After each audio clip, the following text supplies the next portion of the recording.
In order to understand how debt can be something positive, let's take a look at how people with deep pockets still use debt to make even more money.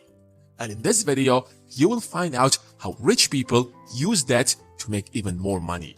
Number 1. Most of the trade is based on debt. It might sound a bit controversial because borrowing money to start a business is a horrible idea, and personally, I would never do that.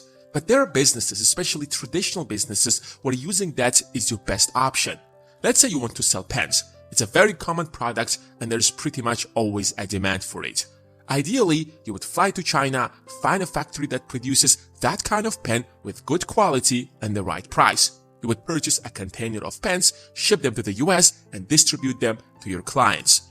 But today, that's mostly done online through websites like Alibaba, unless it's a more complicated product where you have to fly to that factory. But here is the catch. You don't really have to pay for the products to have the product first. Let me explain how. In the past 50 years, China has become the factory of the world, producing literally everything. Thousands of factories work non-stop to produce everything that the world needs. And in order to make it easier to sell, most of these factories would gladly loan you their products in return that you would pay them sometime in the future.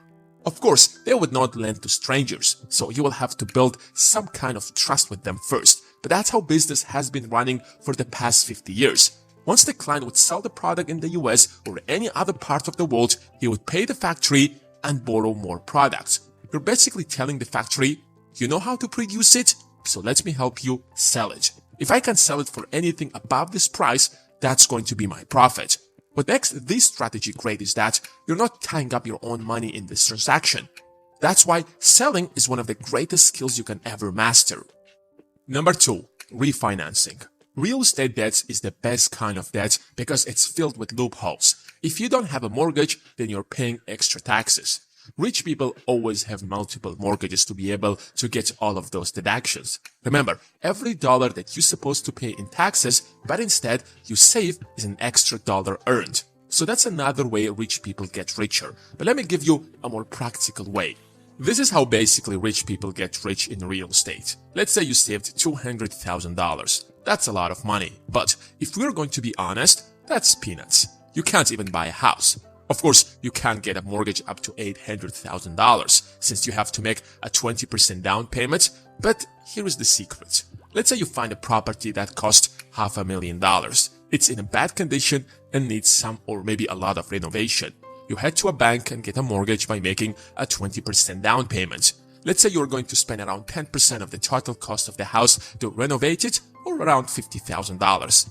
You head to your bank again, but this time to refinance your mortgage. When you got your first mortgage, the value of that property was just $500,000 because it was in such a bad condition that no one wanted to live there. But since you have renovated it, now there are people who want to rent it out. So the market value of that property, let's say, rises to $700,000. Like the first time, let's say you're going to get an 80% mortgage. But 80% out of $700,000 is $560,000. $400,000 out of that money is going to go to your first bank that gave you the first mortgage.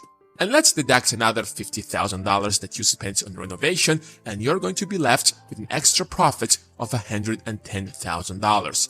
You made $110,000 using debt, and you're left with a property that you can rent out to build equity and generate passive income. On top of that, you're going to avoid paying taxes because you have a mortgage. This is a very common practice among real estate investors. Can you really see after this that that is bad?